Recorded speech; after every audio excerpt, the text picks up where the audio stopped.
4차시 분석 모델링과 데이터 기본 탐색 시간입니다. 이번 차시에서 살펴볼 세 가지 주제는요. 먼저 분석 과제 모델링인데요. 문제 해결에 관련된 변수를 선별해서 그 변수 간의 관계를 어떻게 서로 설정할 것인지, 또 이 모델에 입각해서 필요한 데이터를 어떻게 수집하고, 또 수집된 데이터에 대해서 어떻게 탐색, 가공 처리할지에 대한 전반적인 방향성을 이렇게 살펴보는 시간입니다. 그 두 번째는 모델에 입각해서 수집된 데이터에 대해서 기본적으로 어떠한 방향성으로 우리가 탐색할 수 있는지를 살펴보는 시간이고요. 세 번째는 우리가 또 빠질 수 없는 게 시각화 측면이기 때문에 전체 데이터 셋에 대해서 내부 구조라든가 간단한 내용이라든가 이런 걸 기본 탐색 시간에서 조회했다면, 이런 탐색적인 내용을 시각적인 관점에서 전체 데이터셋을 넣어서 전반적인 변수들 간의 관계를 탐색하는 이런 방법에 대해서 살펴보도록 하겠습니다. 먼저 분석 과제 모델링입니다. 자, 모델링에 대한 개념이 나와 있는 슬라이드인데요.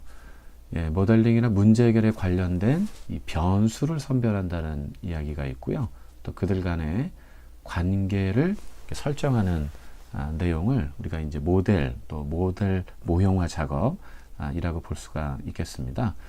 결국 데이터 분석이라는 것은 우리가 어떤 현상에 대해서 벌어지는 어떤 그 문제점을 찾아내고, 그 문제가 어떠한 요인에 의해서 발생했는지, 또 그런 요인들이 항상 일정한 조건에서 일관되게 나타내는지를 보는 게 데이터 분석이라고 볼 수가 있죠. 그래서 지금 말씀드렸던 문제가 발생됐다고 한다고 하는데, 바로 이 첫 번째로 성과 변수라든가 흔히 이 종속 변수에 대해서 먼저 분석을 하게 됩니다.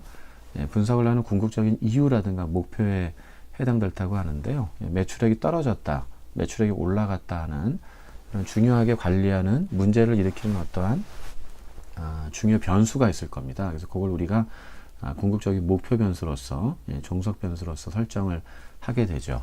매출액의 어떤 증가나 감소, 어떤 기준이 있을 거고요. 고객이 이탈했다, 이탈하지 않았다라든가, 이런 것들이 하나의 종속 변수일 수도 있겠고요.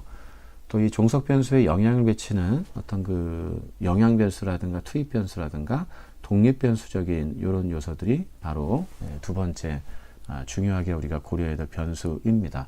결국 매출액이 떨어졌다, 매출액이 올라갔다, 고객이 이탈했다, 이탈하지 않았다, 어떠한 약을 처방했을 때 이 약이 효능이 있었다, 없었다라는 이런 전반적인 판단은 투입했던 어떠한 독립 변수가 있기 때문에 그렇습니다. 투입했던 어떤 신약의 종류에 따라서 이 효과가 나올 수도 있고 안 나올 수도 있고요. 또 어떤 제품의 어떤 기능이나 품질 특성이라든가 가격적인 요인들이 독립적으로 영향을 미쳐서 그에 따라 매출액이 떨어지거나 고객이 불만족을 갖고 우리 회원을 이탈한다거나 하는 이런 결과가 나올 수 있기 때문에 이런 걸 우리가 독립 변수라고 얘기를 합니다. 자, 박스 안에 보면은 여러 가지 그 해당 변수를 지칭하는 개념들이 또 여러 개가 있으니까 같이 묶어서 정리하시면 좋을 것 같고요. 자, 세 번째는 이런 종속 변수와 독립 변수의 어떠한 그 관계가 항상 우리가 시대를 초월해서, 공간을 초월해서 일정하게 나올 수 있다면 상당히적으로 데이터 분석이 쉬울 수도 있고요. 또 예측력이 강할 수도 있습니다. 근데 이제 그런 조건들이 어떤 임의의 상황에서, 임의의 어떤 조건이 달라짐에 따라 이게 그때그때 좀 다르게 나오더라, 이런 뜻입니다. 그래서 흔히 이제 3번은 이제 조절 변수, 상황 변수, 또 다른 어떠한 의학 쪽이나 이런 쪽에서 교란 변수라든가 혼동 변수라고도 이렇게 얘기를 하는데요. 이런 어떤 그 조절되는 조건에 따라 충분히 이런 인과관계라든가 어떤 그 변수들 간의 종속 변수와 독립 변수 간의 관계가 달라질 수가 있죠. 우리가 시간대에 따라 날씨가 바뀐다거나 어떤 판매되는 제품의 선호도라든가 이런 게 계절에 따라, 시간대에 따라, 지역에 따라 차이가 날 수가 있죠. 그래서 그런 점들을 우리가 분석하는 거를 3번 변수로 설정을 하고요. 4번 변수를 그냥 매개 변수라고 해서 어떤 그 독립 변수의 움직임에 따라 종속 변수가 바로 결과가 나오는 줄 알았는데, 중간에 그 어떤 변수를 거쳐갈 때 우리가 이제 이런 것들을 매개 변수라고 얘기를 하죠. 그래서 이 매개 변수 입장에서 보면은 2번 변수가 매개 변수에 영향을 미치기 때문에 매개 변수 자체가 종속 변수로서의 의미가 있고요. 또 매개 변수 자체가 그 다음으로 이어지는 1번 변수에 앞서서 발생하는 변수이기 때문에 또 요선 관계일 때 4번과 1번과의 관계일 때 매개 변수가 독립 변수로서의 역할이 있다. 이렇게 볼 수가 있는 거죠. 저희가 이제 구체적으로 선정한 데이터셋이 관광객, 외래 관광객 실태조사 데이터인데요. 관광객이 우리나라 전반적인 어떠한 숙박시설이라든가 여러 가지 이제 활동할 이런 이벤트 거리라든가 교통시설 이런 거에 대해 좀 만족을 한다면 그에 따라 아마 우리나라에 와서 지출하는 관광객 경비들이 상대적으로 많이 발생할 수가 있겠죠. 그리고 그런 게 또 비용을 많이 쓰는 어떤 1차적인 효과가 나올 거고요. 더 나아가서 전반적으로 다시 방문하고 싶다는 제 방문 의지가 올라갈 것입니다. 그러면 본인만 그런 만족도가 있는 게 그치는 게 아니라 본국으로 돌아가서 다른 주변인들한테 한국에 한번 가보라는 이런 추천을 할 수가 있기 때문에 그때 비용을 많이 쓴다라든가 그리고 다시 방문하겠다 또 다시 방문하겠다는 그런 어떤 만족도가 있어야 다른 사람한테 추천할 수가 있겠죠. 지금처럼 1차적인 어떤 비용의 어떤 소비량이라든가 재방문하겠다라든가 또 더 나아가서 다른 사람한테 추천을 하겠다는 요 사이사이에 있는 변수들이 바로 매개 변수라고 볼 수가 있습니다. 자, 그리고 5번의 외생 변수는요. 보통 우리가 이제 분석가가 데이터 분석을 할 때 종속 변수, 독립 변수, 매개 변수, 조절 변수 같은 것들을 설정해서 분석 모델에 이렇게 디자인을 하죠. 근데 이 외생 변수는 연구자가 분석가가 통제할 수 없는 변수예요. 갑자기 이제 경기가 굉장히 좋지 않아서 아무리 제품을 잘 만들어도 관광객이 오지 않는다거나 하는 이런 문제가 있을 수가 있죠. 또 국제적인 어떠한 지정학적인 어떤 그 상황 변화에 따라 중동에서 갑자기 전쟁이 일어난다거나 이렇게 되면은 여행객들의 심리가 위축되기 때문에 그만큼 여행 자체가 아무리 좋은 제품을 디자인하고 대외 활동, 액티비티라든가 숙박시설이 굉장히 현실적인 가격을 제시해도 이용객 자체가 많지 않을 수 있습니다. 그래서 연구자가 통제할 수 없는 이런 변수를 보통 외생 변수라고 하고요. 우리가 분석 결과가 잘 나와도 잘 나오지 않았을 때 이런 외생 변수의 어떤 영향도 같이 한번 고려해 볼 필요성이 좀 있습니다. 그리고 6번부터 9번까지는요. 우리가 이제 이 모델에 입각해서 1번부터 5번까지 우리가 풀어야 되는 어떠한 문제에 대한 해결 관점에서 어떠한 이 과정을 거치는지 어떠한 그 종속 변수가 목표고 이 종속 변수가 나타나는 종속 변수가 좋거나 나쁜 이유가 이러이러한 영향 변수와 매개 변수 때문이다. 그리고 이러한 그 관계가 어떤 3번 변수, 조절 변수에 따라 좀 달라질 수가 있고요. 더 나아가 외생적인 이런 변수에 의해서 이러이럴 땐 잘 듣지 않더라. 예측이 좀 불안정할 수 있으니 그런 걸 감안해야 된다. 그런 걸 설정하는 게 1번부터 5번 변수인데요. 6번부터 9번 변수는 우리가 이 모델에 입각해서 자료를 수집할 때 어떤 식으로 할 것이냐, 또 수집된 자료를 가공하거나 처리할 때 어떤 관점에서 할 거냐 이런 뜻이죠. 그래서 6번의 일반 변수는 일반적으로 이름 그대로 8가지 분석 대상 오브젝트에 대해서 측정한 내용들이죠. 이들이 갖고 있는 여러 가지 속성들을 그대로 가져왔을 때 그 내용 자체를 우리가 일반적인 데이터 상태이다 그래서 일반 변수라고 얘기하고요. 요약 변수는 우리가 이 수집된 자료가 너무나 방대하거나 자세하게 되면 정확한 패턴을 알 수 없기 때문에 나름대로 요약을 해야 됩니다. 이를테면 소비자들이 카드 결제를 하루에도 여러 번 할 텐데요. 매일매일 그 시점별로 카드 결제 내역보다도 이를테면 이제 한 달 평균적으로 요 고객이 카드를 몇 번 정도 긁더라. 또 한 번 결제할 때마다 평균적으로 어느 정도 거래 단가로 카드를 쓰더라. 이런 분석이 돼야 일반적으로 좀 한 달 평균적으로 그 사람들의 어떤 소비 성향 같은 걸 이렇게 예측해 볼 수가 있겠죠. 그래서 그런 작업을 우리가 요약 변수라고 보통 이렇게 지칭을 좀 합니다. 그래서 너무나 자세하게 있는 데이터들을 어느 정도 좀 정리를 해서 하는 이 분석을 얘기하는 거고요. 그다음에 파생 변수라는 거는 주어진 어떠한 데이터를 입수를 한 걸 갖고 그 변수 간의 어떤 관계를 보고 적절한 우리가 사칙 연산을 적용해서 제3의 변수를 하나 추가적으로 만들어냈을 때 이걸 우리가 파생 변수라고 할 수가 있죠. 방금 전에 말씀드렸던 카드 사용 실적도 요일별로 우리가 정리를 좀 해보면요. 월요일부터 금요일까지를 흔히 우리가 묶어서 평일 고객이다.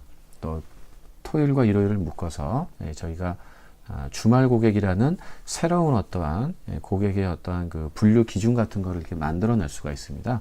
그래서 그런 걸 우리가 파생 변수라고 이렇게 좀 지칭할 수가 있겠고요. 마지막에 대리 변수라는 것은 우리가 연구 모델을 잘 작성을 해도 현실적으로 이 데이터가 입수가 불가능한 경우가 있죠. 여건상 우리가 시간이 많이 걸리거나 비용이 많이 걸리거나 또 법 제도적으로 입수가 좀 어려운 경우가 있습니다. 그럴 때 그런 걸 우리가 대신해서 좀 활용할 수 있는 변수를 우리가 대리 변수라고 하는데요. 흔히 우리가 이제 고객의 이 경제력 수준을 직접적으로 알 수 있는 게 연봉인데 개인정보보호법에 의해서 우리가 연봉 계약을 할 때 남한테 그 연봉을 공개하면 안 되게 돼 있거든요. 계약 관계에 의해서. 그래서 실제 데이터 분석할 때도 그러한 데이터를 입수하기가 쉽지가 않죠. 그래서 우리가 그 고객의 경제력 수준을 가름할 수 있는 대리적인 성격의 변수로서 그 사람이 활용하고 있는 어떠한 그 자동차의 그 크기라든가 살고 있는 어떠한 그 지역이라든가 주택의 어떤 유형이라든가 이런 걸 좀 살펴보면 그 사람의 경제력을 좀 가름해 볼 수가 있죠. 취미가 어떤 건지를 알아봐도 될 것 같고요. 그래서 그런 변수들을 우리가 대리 변수라고 이렇게 합니다. 그래서 이 모델링이라는 것은 1번부터 9번까지 있는 이런 변수들 간에 적절한 이 관계 설정을 통해서 우리가 이 문제를 풀려면 어떤 변수들의 관계를 봐야 되고 그리고 이 변수를 어떤 식으로 우리가 수집하고 요약하고 또 필요한 경우 파생 변수나 대리 변수를 만들어낼 수 있는지 전반적으로 고민하는 이런 작업이다. 이렇게 보시면 될 것 같아요. 자, 데이터 측정 방법에 대해서 살펴보겠습니다. 앞서 분석 모델에 입각해서 우리가 변수들을 이제 데이터를 가져와야 되는데요. 이 변수들의 종류가 1번부터 9번까지와는 또 달리 데이터 수집할 때 크게 한 5가지 정도를 고려하시면 굉장히 좋습니다. 그래서 크게는 우리가 범주형 자료 그리고 연속형 자료라고 보통 이야기를 하는데요. 우리가 성별 같은 데이터는 남성 아니면 여성 또 어떠한 그 제품을 우리가 좀 활성화하기 위해서 프로모션 이벤트를 했을 때 이벤트의 반응을 보였다 안 보였다라든가 이런 것들을 우리가 측정할 때는 둘 중에 하나 아니겠습니까? 그래서 그런 걸 우리가 바이노미널 데이터라고 보통 얘기합니다. 이항형 측정 척도에 의해서 남성은 1번, 여성은 0번, 또 여성은 2번 이런 식으로 정의를 내려서 데이터 수집하는 방법이고요. 다항형은 범주형 자료라고 볼 수 있는데 항목이 좀 많을 수가 있죠. 또 학년이라든가 학년 같은 건 서열형이라고 볼 수가 있겠네요. 같이 묶어서 설명을 좀 드릴게요. 그래서 요 세 가지를 보통 우리가 어떤 그 항목을 구별하는 이런 성질을 갖고 있다고 해서 범주형 데이터, 그러니까 즉 사칙 연산 적용이 좀 어렵죠. 남성이 1번, 여성이 2번이라고 해서 여성이 어떠한 가치가 남성 1번보다 여성 2번이 2배이다 이렇게 얘기할 수는 없고요. 학년이라든가 직급 이런 게 서열형 척도죠. 1번이 대리, 2번이 과장, 4번이 부장이라고 하면 1번에서 4번으로 갈수록 어떤 권한 체계, 책임 범위가 넓어지지 않습니까? 연봉도 좀 올라가고요. 그래서 약간 항목, 직급을 구별하는 항목의 의미도 있지만 더 나아가서 그 항목 간에 약간 이제 우열이 좀 있다. 이런 걸 서열형 척도, 순위형 척도라고 얘기하고요. 사이에 있는 이 다항형은 항목 자체를 여러 개로 나누는 이런 작업들이죠. 어떤 지역을 구별할 때 우리가 서울, 부산, 대전, 대구, 광주 이 대도시 간에는 사실 차이가 있다고 볼 수는 없죠. 그냥 단지 고객이 어느 지역에 살고 있느냐 이런 걸 구별하는 개념이기 때문에 다만 항목이 여러 개인 경우라서 이걸 다항형 척도라고 보통 얘기를 합니다. 요거하고 이제 대비되는 개념이 연속형 척도가 있는데요. 바로 등간형 척도와 비율형 척도가 바로 그겁니다. 실제 이 연속형 척도는 사칙 연산이 적용이 가능합니다. 서로 더해서 평균을 구한다거나 나눈다거나 하는 이런 작업을 통해서 이 측정한 데이터 간의 크기 차이를 우리가 좀 가름할 수가 있죠. 그래서 보통 등간형 중에 대표적인 게 어떤 그 접속 횟수 1회, 2회, 3회, 4회 이렇게 일정한 간격으로 측정될 수가 좀 있겠고요. 비유령 같은 경우는 이게 이제 마이너스 무한대에서 플러스 무한대까지 촘촘하게 데이터를 좀 실수 타입으로 측정을 하는 경우를 좀 지칭을 해요. 그래서 보통 우리가 데이터 수집할 때는 이렇게 두 가지로 범주형이냐 연속형이냐 이렇게 나누어서 데이터를 좀 측정을 한다. 이렇게 보시면 되겠습니다. 그래서 이항형은 목적 자체가 이거 아니면 저거 yes, no 관점에서 두 개로 구별해서 한다 이 뜻이고요. 다항형은 여러 가지 항목으로 나눠서 어떤 항목에 대한 발생이 많이 됐는지 그걸 좀 비교한다는 차원에서 다루게 됩니다. 서열형은 그 번호 간의 순위의 개념이 있기 때문에 랭킹을 좀 매겨본다는 측면이 좀 있고요. 등간형은 연속된 숫자인데 접속 횟수라든가 이용 횟수라든가 이런 것들을 카운팅하는 목적으로 많이 쓰고요. 비율형은 말 그대로 이제 수치 같은 거를 스코어를 매겨서 어떤 그 매출액이라든가 성적을 구체적으로 우리가 알아본다거나 뭐 이럴 때 구체적으로 실수 데이터까지 이렇게 살펴보지 않습니까? 그래서 그걸 우리가 레이셔 스케일 이렇게 좀 지칭을 합니다. 자, 그 다음 이 수집된 데이터를 구체적으로 어떻게 탐색을 할지를 한번 살펴보도록 할 텐데요. 크게 세 가지 관점에서 개별 변수를 본다거나 개별 변수와 다른 변수 간의 관계를 볼 때 우리가 이제 중심성, 변동성, 정규성을 봅니다. 우리가 데이터가 펼쳐져 있을 때는 뭐가 뭔지 잘 알 수가 없기 때문에 이 데이터가 어느 부분을 집중적으로 가리키는지를 살펴본다는 측면에서 집중화 경향이라고도 보통 얘기를 하죠. 그래서 대체적으로 이렇게 산술 평균 같은 걸 많이 나타내죠. 점수가 여러 개를 분포하고 있을 때 보통 평균을 내보면 이 클래스의 어떤 점수 같은 것들을 이렇게 알아낼 수가 좀 있겠고요. 또 우리가 여러 가지 항목이 많을 때, 직급이라는 변수가 있을 때 몇 번 직급이 제일 많은지 우리가 빈도수를 좀 최빈치 같은 걸 좀 찾아보게 되면은 이 집단에 해당되는 어떤 항목이 어느 데에 집중되어 있는지를 알 수가 있습니다. 그래서 우리가 이 아웃라이어에 좀 민감할 수 있는 산술 평균도 많이 보고요. 그다음에 중앙값이라든가 최빈치 같은 걸 통해서 가운데 지점을 분석을 하게 되고 또 이 데이터 분석이라는 게 항상 이 중심성이 매번 일어나면 상관이 없는데 조금 이제 움직이는 성격이 있죠. 성적도 평균이 90점이지만 언제는 95점, 85점, 70점, 또 100점 받을 때도 있죠. 그래서 데이터가 어느 정도 그때그때 이렇게 움직이는지에 대한 상황을 보는 게 우리가 변동성이라고 볼 수가 있죠. 그래서 이 퍼져 있는 정도인데요. 이 퍼져 있는 정도가 조금 작을수록 상대적으로 예측하기가 좀 좋고요. 퍼져 있는 정도가 좀 이제 심할수록 그때그때 상황이 다르기 때문에 그 중심성을 뽑은 데이터가 얼마나 믿을 수 있느냐, 그런 게 지속적으로 발생할 수 있는지는 우리가 이 변동성도 같이 좀 봐야 될 필요성이 좀 있겠습니다. 흔히 이제 그 평균 점수를 기준으로 변동성이 좀 적으면 좀 안정화되어 있다. 변동성이 좀 크게 되면 좀 이런 경우 저런 경우가 변화무쌍하게 나올 가능성이 있다. 이렇게 좀 상황해 볼 수가 있겠습니다. 그래서 보통은 분산이나 평균에서 우리가 각각 개별 데이터들을 좀 이렇게 빼줘서 그 내용을 우리가 제곱을 해서 보는 내용을 분산이고요. 그 단위가 좀 커지기 때문에 제곱을 하기 때문에 거기 루트를 씌워서 단위를 좀 표준화한 게 바로 표준 편차입니다. 이런 게 변동성을 나타내는 지표고요. 이제 최대치수를 구하는 범위라든가 또 일정한 간격으로 10% 간격으로 데이터가 어떻게 좀 등락을 거듭하는지를 보는 것도 우리가 이제 분위수 관점에서 많이 다루는 변동성 지표이죠. 그리고 정규성이 좀 있는데요.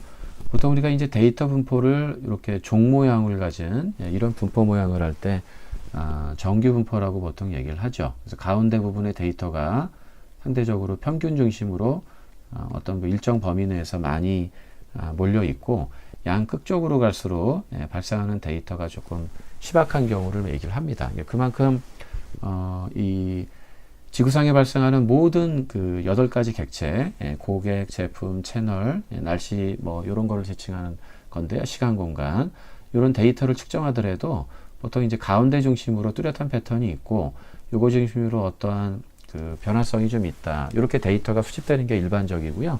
조금씩 이 평균에서 멀어질수록 발생하는 가능성은 좀 적다 이거죠. 그래서 우리가 데이터 분석이라는 게 이런 변화 패턴이 좀 관찰이 돼야 이 정도 선에서 미래에도 어떠한 상황이 발생할 것이다라는 걸 좀 보는 건데요. 이런 현상을 우리가 정규성이라고 보는 얘기를 하는데, 이러한 이제 분포 모양이 실질적으로 이렇게 너무 한쪽으로 치우쳐져 있거나 다른 한쪽으로 치우쳐져 있거나 이런 걸 우리가 궤도라고 보통 얘기를 하죠. 그리고 데이터가 너무 가운데 급격하게 몰려 있다거나 너무 완만하게 이렇게 있는 걸 첨도라고 보통 얘기합니다. 정규 분포에서 조금 벗어나는 대칭성이라든가 데이터의 어떠한 그 뾰족한 정도, 이런 걸 통해서 요 데이터를 활용할 때 그때그때 우리가 어떻게 데이터를 조금 정리하고 가공을 할지를 우리가 살펴볼 수가 있는 이런 성질이 되겠습니다. 자, 우리가 이제 기술 통계 분석할 때 앞서 이제 측정 척도에 대해서 우리가 살펴봤었는데요. 우리가 이 범주형 데이터, 사칙 연산이 적용할 수 없는 질적 데이터, 또 연속형 데이터, 촘촘하게 데이터가 많이 있기 때문에 양적인 크기를 우리가 비교할 수 있는 데이터, 사칙 연산이 적용이 가능한 데이터이죠. 그래서 우리가 명목 척도나 서열 척도, 그리고 등간 척도라든가 비율 척도, 이런 것들이 좀 있습니다. 그래서 주로 범주형 데이터는요, 항목을 구별하는 서로 측면이 있기 때문에 빈도나 최빈치, 또 빈도가 나오면 백분율로 환산해서 그 비율, 발생한 비율이나 백분율, 100점 만점에서 몇 프로 정도 발생했는지를 우리가 볼 수가 좀 있겠죠. 이런 거 위주로 우리가 데이터 분석을 좀 범주형 자료는 좀 한다, 이렇게 보시면 될 것 같고요. 연속형 양적 데이터는 사칙 연산이 가능하고 또 데이터가 연속 크기라는 말은 너무나 촘촘하게 있기 때문에 하나하나 항목 간에 이렇게 빈도수를 카운팅하는 방법으로, 즉 범주형 데이터의 어떤 그 데이터 분석 방법으로 우리가 접근해서는 너무 항목이 많겠죠. 점수 98점, 99점, 뭐 85점, 82점 이런 걸 일일이 카운팅해도 별 의미가 없습니다. 그래서 그런 연속된 수치에 대한 어떤 평균, 얼마나 퍼져 있는지에 대한 이런 분산이나 편차나 범위, 그리고 데이터가 어느 낮은 쪽에 많은지 높은 쪽에 많은지, 외도 같은 거, 또 데이터가 가운데 너무 몰려 있는지 완만하게 두루두루 이 전체 범위 내에서 퍼져 있는지를 보는 첨도 외도 같은 걸 통해서 우리가 이 주어진 데이터에 대한 대표성을 이렇게 요약 정리하는 기술 통계 분석을 이렇게 접근할 수가 있습니다. 그래서 이 범주형 데이터는 그 항목 간의 관계를 서로 우리가 비교를 하기 때문에요. 두 개 변수 이상의 관계를 범주형 변수 간에 우리가 살펴볼 때를 연관성이 있다, 보통 이렇게 얘기합니다. 뭐 직급에 따라 이를테면 뭐 연봉의 어떤 수준이라든가 매출 실적의 어떠한 등급을 관계를 이렇게 따져볼 때 연관성이 있다고 보통 얘기하고요. 상관성은 연속 변수 간에 우리가 이제 어떤 예가 있을까요? 뭐 온도에 따라 제품의 판매량이 온도가 점점 올라가면 올라갈수록, 낮아지면 낮을수록 제품의 매출액이 올라가거나 떨어질 때 그때를 우리가 연속형 변수 간에 우리가 어떤 관계가 있다 없다를 판단하는 방법이 상관성입니다. 그리고 더 나아가서 인과성은 그게 범주형 변수 간의 관계를 보는 연관성이든 연속형 변수 간의 관계를 보는 상관성이든 간에 논리적으로 어떤 변수가 시간적으로 먼저 발생하거나 원인으로서의 어떠한 역할을 한다, 이런 논리적인 판단이 들고 그에 따라 다른 한쪽 변수가 영향을 받아서 또 움직이는 것 같다, 데이터 값이 바뀌는 것 같다, 이런 어떤 판단이 가는 관계라면 그게 연관성이든 상관성이든 인과관계 측면에서 인과성이라고 이렇게 우리가 이제 지칭을 하고 있죠. 이 인과 분석이라는 게 따로 있는 것은 아니고요. 보통 연관 분석이나 상관 분석을, 즉 범주형 데이터 간의 분석, 연관성, 연속형 데이터 간의 관계를 보는 상관성을 좀 본 다음에 특정한 한쪽 변수가 원인으로서의, 다른 쪽 변수가 결과로서의 그런 관계라고 판단이 되면 그때는 우리가 인과성이라고 볼 수가 있죠. 그래서 우리가 데이터 분석을 할 때 주어진 데이터가 펼쳐져 있을 때는 아무것도 못하니까요. 거기 안에 있는 어떤 중요한 어떠한 특성치들을 요약해서 보는 이런 작업을 우리가 기술 통계, 탐색적인 데이터 분석이라고 할 수 있고요.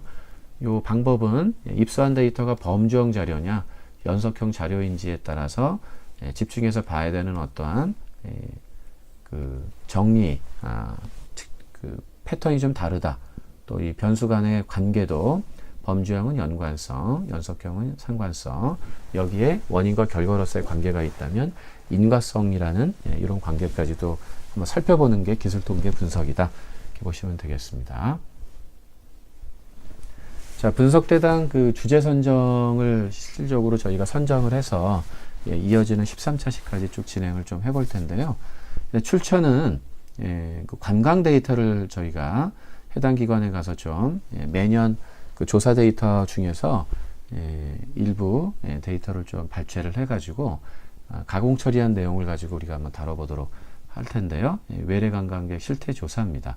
아무래도 이제 관광이라면 뭐 일상생활 속에서 이렇게 관심도가 높고요. 해당 변수에 대한 이해도가 좀 쉬워서 여러분이 데이터 분석을 하거나 결과 해석을 할 때 상대적으로 용이해서 선정을 좀 했습니다. 그래서 2017년도 또 공공 데이터가 정리해서 공개될 때까지, 공표될 때까지 시간이 좀 걸리기 때문에요. 보통 한 1년에서 2년 정도의 갭이 좀 있습니다. 그래서 한 17년도 데이터가 해당 사이트의 최신 버전이기 때문에 이런 이제 내용을 선정해서 조사를 한 이런 고객, 이런 연령대, 이런 액티비티를 보이는 이러한 그 대상에 대해서 이러한 그 주기로 설계를 해서 조사한 그 내용이고요. 그게 이제 여행 실태, 방한 횟수나 목적, 동반자 현황이라든가 숙박시설, 주요하게 이용했던 어떤 액티비티 같은 걸 조사해 보고요. 이에 따라 결과로서 어떠한 소비 실태가 나왔는지를 한번 살펴봅니다. 그리고 전반적으로 여행 실태가 일종의 이제 소비 실태가 매개 변수고요. 최종적인 결과가 여행 평가, 이렇게 좀 내용들로 구성되어 있는 항목입니다.